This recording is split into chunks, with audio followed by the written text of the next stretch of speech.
जय श्री कृष्ण दोस्तों आज हम जानेंगे बैतरणी नदी के रहस्य के बारे में। ऐसे लोगों को देखकर उग्र हो जाती है। ये नदी आखिर कैसी है, इसका रहस्य कैसा है, ऐसी नदी के बारे में जानते हैं कि बहुत खतरनाक मानी जाती है। यह नदी पापियों को देखकर उबलने लगती है। जानते हैं इस नदी के बारे में, इसका रहस्य जानते हैं। हमारे गीता सुंदर ज्ञान चैनल में आपका बहुत बहुत स्वागत है।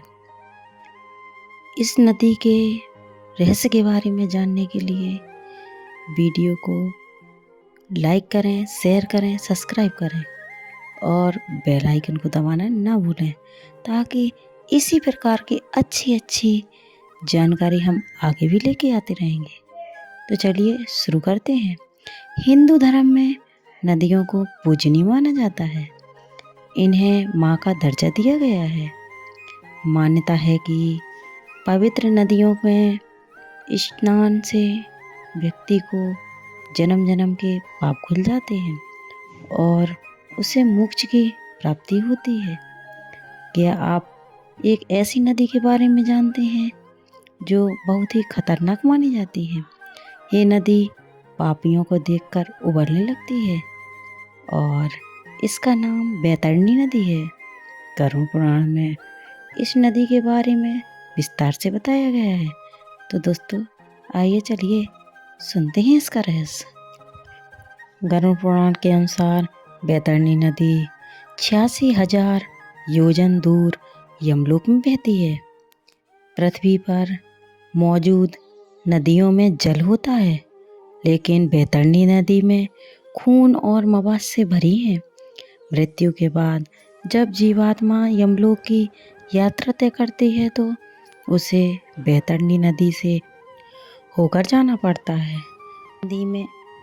इस नदी में भयानक कृमि, मगरमच्छ और वज्र जैसी चोंच वाले गिद्ध रहते हैं।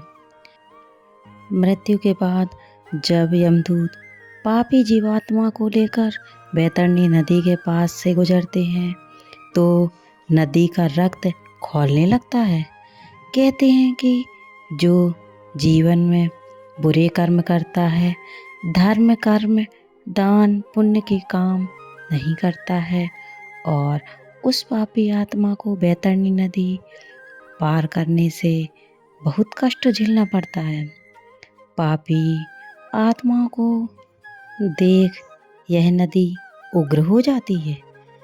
इसके बाद यमदूत नाक में कांटा फंसाकर जीवात्मा को खींचते हैं और नदी के ऊपर ले जाते हैं। बैतरणी नदी गरुड़ पुराण के अनुसार बताया गया है कि इस नदी का स्वभाव हमेशा एक जैसा नहीं होता है।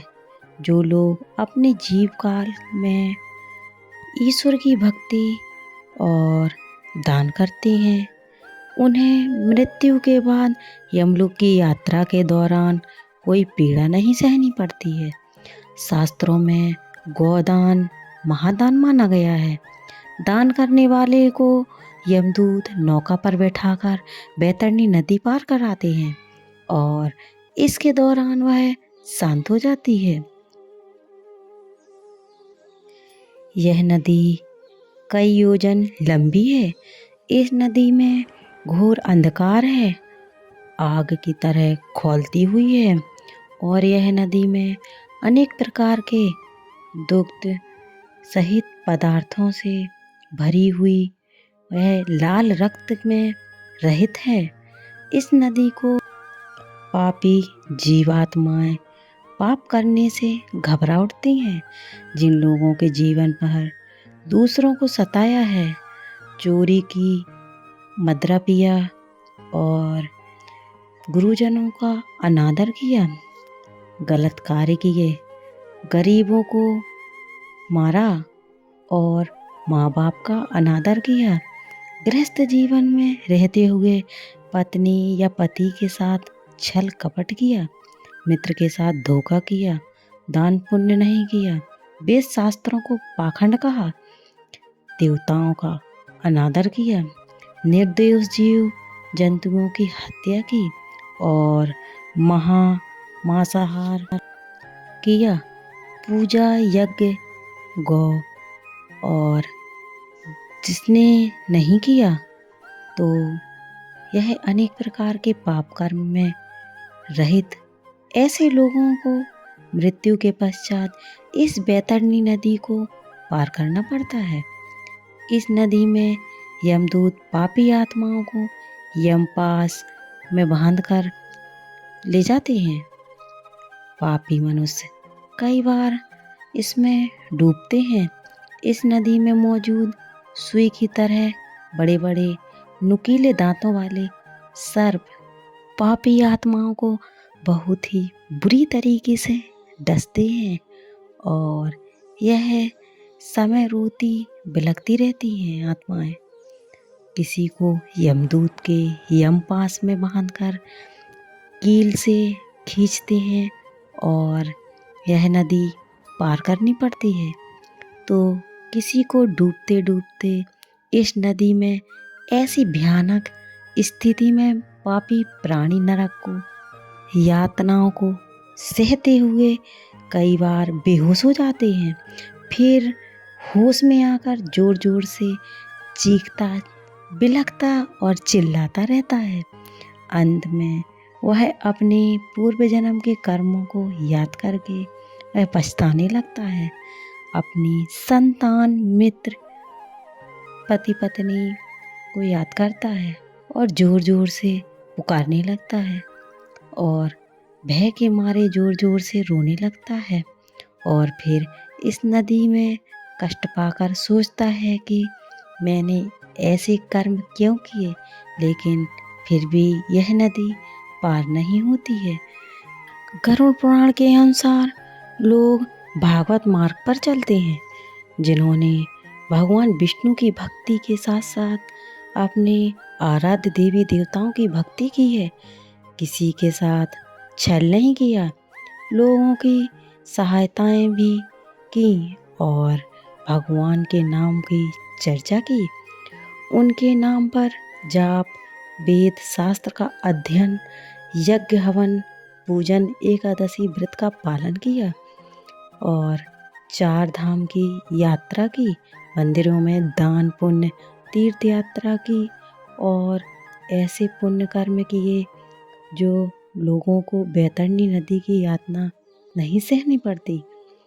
ऐसे लोग बैतरणी नदी की यात्रा नहीं सहनी पड़ती है। गरुड़ पुराण में लिखा गया है कि जिसने भी अपने जीवन में एक बार भी गोदान किया उनको बैतरणी नदी की वही गाय पार कराती है। और पुराण में बताया गया है कि जब जीवात्मा बैतरणी नदी के पास पहुंचती है तो उसे उस नदी के तट पर वही गौमाता प्रकट होती हैं जिसका दान आपने अपने जीवन काल में किया था और फिर जीवात्मा उसकी पूंछ को पकड़कर बिना किसी यातनाओं को भोगकर सीधा बैतरणी नदी पार कर पाती हैं। लेकिन गौमाता दान करते समय इस बात का ध्यान रखें कि गौमाता उसी जगह पर दान करें जहां उनकी जीवन पर्यंत सेवा हो सके, गौशाला में उनकी देख रेख हो सके। ऐसी जगह गोदान ना करें जहां गौ माता को कष्ट भोगना पड़े, वरना उस पाप का स्वयं भुगतान आपको भोगना पड़ता है। तो दोस्तों ऐसी गलती जानकर कभी ना करें। तो दोस्तों हमारी जानकारी आपको कैसी लगी? ये था बैतरणी नदी का रहस्य। तो हमारा वीडियो अच्छा लगा हो तो वीडियो को लाइक करें, शेयर करें, सब्सक्राइब करें और बेल आइकन को दबाना ना भूलें ताकि इसी प्रकार की अच्छी अच्छी जानकारियाँ हम आगे भी लेके आते रहेंगे। और हाँ दोस्तों, कमेंट में जय श्री कृष्णा लिखना ना भूलें और हमारे दूसरे चैनल बिल्लू एमजी में आपका बहुत बहुत स्वागत है। उसको सब्सक्राइब कीजिएगा जिससे हमारा मोटिवेशन और आगे बढ़ सके। जय श्री कृष्ण दोस्तों।